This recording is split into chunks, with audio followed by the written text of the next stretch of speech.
Oi, gente, graça e paz. Graça e paz da parte de Jesus de Nazaré a você e a sua casa. Mais um dia juntos, mais um dia compartilhando da palavra de Deus, meditando, refletindo, até nesse período de devocional. Quero encorajar você mais uma vez a compartilhar esse vídeo, a indicar outros vídeos devocionais que nós já fizemos. Nós já passamos de 40 devocionais diários, então você pode selecionar alguns, enviar para as pessoas também. Fique à vontade para fazer isso, tá bom? Quero convidar você a abrir a sua Bíblia no Provérbios capítulo 22. Provérbios capítulo 22, verso de número 1.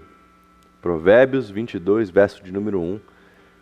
Diz assim a palavra de Deus: a boa reputação vale mais do que grandes riquezas. Desfrutar de boa estima vale mais que prata e ouro. A boa reputação vale mais que grandes riquezas. Desfrutar de boa estima vale mais que prata e ouro. Deus, nosso Pai, obrigado por esse dia e obrigado pela Tua palavra, que sempre produz vida em nossos corações. Oh Deus, obrigado, Senhor. Conduz-nos nesse tempo em que paramos para meditarmos na Tua palavra, para discernirmos a Tua vontade sobre nossas vidas, Pai. Conduz-nos nesse tempo, para a glória do Teu nome, em nome de Jesus. Amém. Amém.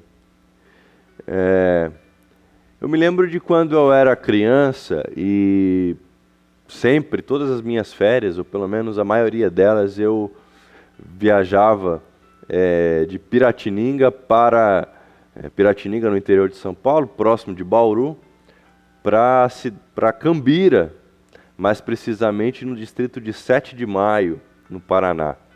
Eu ia passar férias na casa dos meus avós. Isso era constante. Me lembro que teve anos de eu ir nas duas férias, no meio do ano e no final do ano. Tiveram anos que eu fui apenas em uma dessas férias, em algumas situações eu não pude ir, mas foram várias as vezes que eu fui.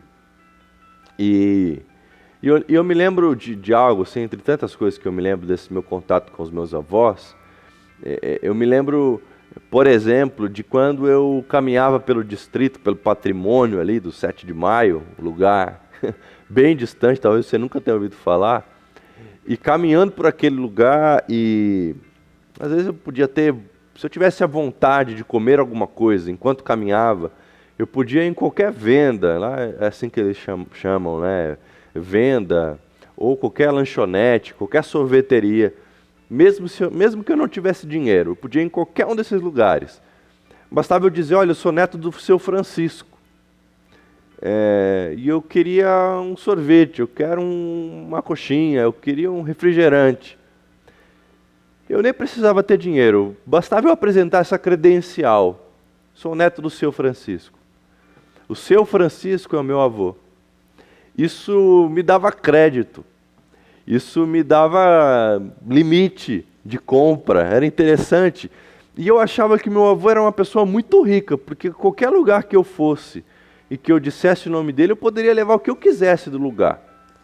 Mesmo que ele nem estivesse sabendo e ele fosse saber depois, a pessoa, o dono daquele estabelecimento, me daria livre acesso, carta branca, ilimitado, para eu levar o que eu quisesse, porque eu era o neto do seu Francisco. E como eu achava que meu avô era muito rico. E depois, o tempo foi passando, a gente vai crescendo,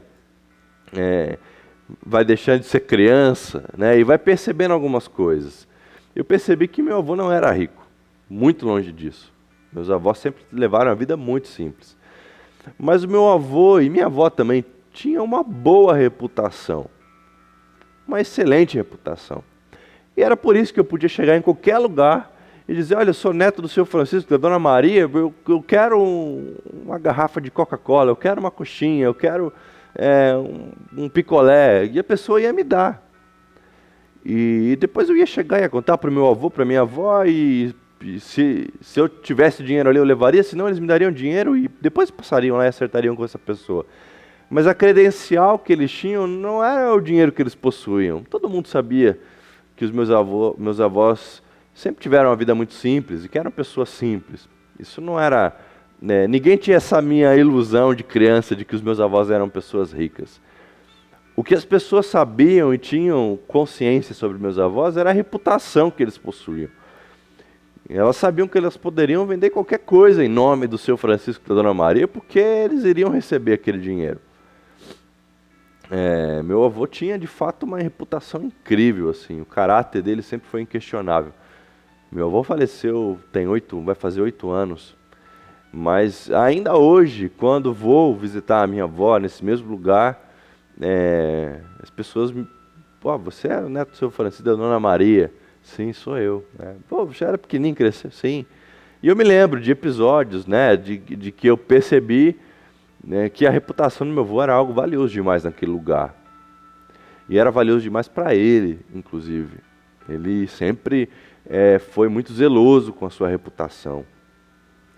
Então, mais tarde, aquilo que eu achava que era riqueza, que era bens materiais, eu fui perceber que era a reputação, era o caráter, o tesouro mais valioso dos meus avós. Hoje eu me lembro também de quando a gente passeava por cidades, às vezes eu ia para cidades vizinhas de onde eles moravam, ia com meu avô, e muita gente conhecia o meu avô, assim, e a minha avó. E as pessoas sempre paravam e cumprimentavam, eu falava, nossa, meu avô é muito conhecido. Mas não era ele simplesmente que era conhecido, era o caráter, a reputação dele.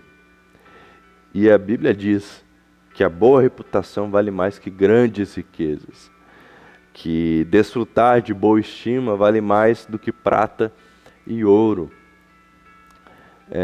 Hoje percebo que esse caráter inquestionável vale mais do que prata e ouro. Eu percebo que isso leva tempo para se conquistar. Eu aprendi que enquanto se leva esse tempo para se conquistar, você precisa ser zeloso. E que depois que se conquista essa boa reputação, essa boa estima, você deve aumentar o seu zelo. Porque isso é um grande tesouro. A confiança que as pessoas depositam em você e a confiança que você deposita em algumas pessoas, isso é um grande tesouro. Talvez o maior tesouro dessa pessoa. Talvez o seu maior tesouro. Essa confiança ela é construída conforme vamos presenciando a vida do outro acontecendo diante de nós. E enquanto os outros vão presenciando a nossa vida acontecendo diante dos seus olhos. E é nesses acontecimentos, nesse emaranhado da vida, nessa sucessão de fatos, que a nossa reputação vai sendo percebida e moldada e construída, a ponto de um dia alguém dizer, olha, sou filho do Ranieri, sou filha do Ranieri, sou filho do João, da Maria, sou neto dele. E isso ser o suficiente para que as portas sejam abertas, para que a comida seja oferecida, porque a pessoa sabe que você está no nome de alguém de boa reputação.